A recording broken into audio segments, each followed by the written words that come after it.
आपको कभी भी किसी परपुरुष से टच नहीं कराया और ना ही शादी से पहले ना ही आज। महाराज जी अपने पति हम के अलावा कभी धन्यवाद किसी का देते सोचा हैं, भी नहीं। धन्यवाद देते हैं। ऐसी माई बहनें अगर अपने जीवन को पवित्र रखें तो हमारे समाज का बड़ा मंगल हो जाए। ऐसी माताओं बहनों से जो पुत्र होते हैं वो राष्ट्र भक्त और भगवत भक्त होते हैं। जो बेविचार प्रवृत्ति से युक्त हैं वो ऐसे संतानों को उत्पन्न नहीं कर सकती, उनमें क्षमता नहीं है। ये जो गर्लफ्रेंड बॉयफ्रेंड चला है, गंदी बातें चली है, ये बहुत खतरनाक है। हम मतलब हमारे हृदय शीतल होता है जब कोई कहता है मैं धर्म से चलता हूँ, मैं कभी किसी को इस गंदी बातें नहीं। ये तो एक मतलब आश्चर्य की बात है। नहीं, आज तो बच्चियाँ एक बॉयफ्रेंड, फिर ब्रेकअप, फिर दूसरा बॉयफ्रेंड, फिर ब्रेकअप, फिर तीसरा बॉयफ्रेंड। ये क्या चल रहा है? ये चल क्या रहा है? गंदी बातें हैं कि नहीं? गंदी बातें, कितनी गंदी बातें। हमारा जो भारत देश है वो धर्मयुक्त है, तो हमारे सनातन धर्म में वो एक बार जिसका स्पर्श हो गया आजीवन उसी के निर्वाह किया जाता था। इसीलिए बड़े बुजुर्ग ब्याह कराते थे। लड़की लड़का परस्पर देखा नहीं, बड़े बुजुर्ग ब्याह करा, पूरे जीवन निर्वाह होता था। और यहाँ प्रेम विवाह होता है, साल भर में तलाक हो जाती है, 6 दिन में तलाक हो जाती है। प्रेम करे तो थोड़ा निर्वाह करना भी सीखे। प्रेम करने वाला सहनशील होता है, अपने प्यारे को सुख पहुंचाता है। आज का समय तो बहुत धन्यवाद है। जैसा आप, क्या प्रश्न है आप? महाराज जी आप कह रहे हैं कि मतलब अपने पति देव के अलावा मेरा कोई वो नहीं है, बट लेकिन महाराज जी हम दोनों में लड़ाई भी हो जाती है और गुस्से में अपशब्द हो जाते हैं। क्या मैं पतिव्रत स्त्री हूँ? हाँ, पतिव्रता बिल्कुल। हम जैसे हम भगवान के भक्त हैं और हमें कोई परेशानी पड़ी और हम उसको निपटा नहीं पाते तो हम नाराज भी होते हैं भगवान से।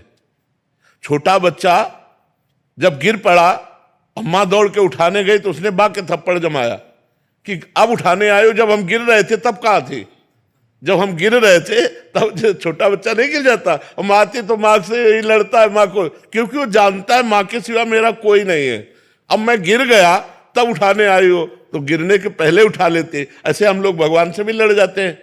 तो कभी कभी जैसे आप पति से लड़ जाते हैं, ऐसे हम परम पति से लड़ जाते हैं। लड़ना भी एक प्रेम का अंग है, लड़ना भी एक प्रेम का अंग है, उसे मान कहते हैं।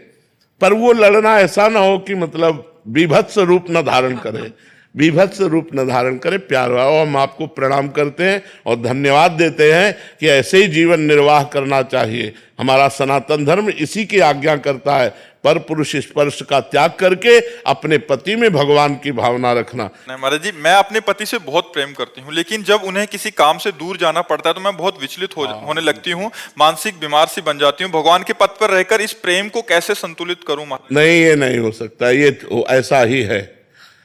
जब से तुम बिछुरे पी प्यारे कबहु न पायो चैन, दरस बिन दुखन लागे नैन। जो मैं ऐसा जानती प्रीति किए दुख होए, नगर ढिंढोरा पीटती अजी प्रीति न करियो कोय।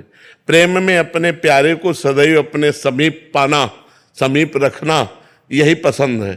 थोड़ी भी दूरी बर्दाश्त नहीं। पर जब अपना प्रीतम, अपना प्यारा दूर जाता है तो उसी के चिंतन में, उसी के वियोग में समय काटना, ये प्रेमियों का स्वभाव है। यही प्रेमियों की महिमा है कि वो अपने प्यारे के सिवा अपने मन को शांत करने के लिए किसी दूसरी वस्तु, व्यक्ति, स्थान का वो संस्पर्श नहीं प्राप्त कर सकते। अपने प्यारे के लिए वो रो रो करके समय व्यतीत करेंगे। पर प्रेम का जो स्वभाव होता है वो यही होता है कि अपने प्यारे को समीपता चाहता है, कि आप हमसे कभी दूर ना हो, आप हमारे आंखों के सामने रहें, आप हमारे हृदय से लगे रहें। प्रेम ऐसा चाहता है। पर व्यवहार में जाना पड़ता है तो उस समय वो जो वियोग होता है वो सारे पापों को नष्ट करके भगवत प्राप्ति कराने वाला होता है। इसलिए नाम जपना चाहिए और पति का स्मरण करते हुए उस वियोग दुख को सहना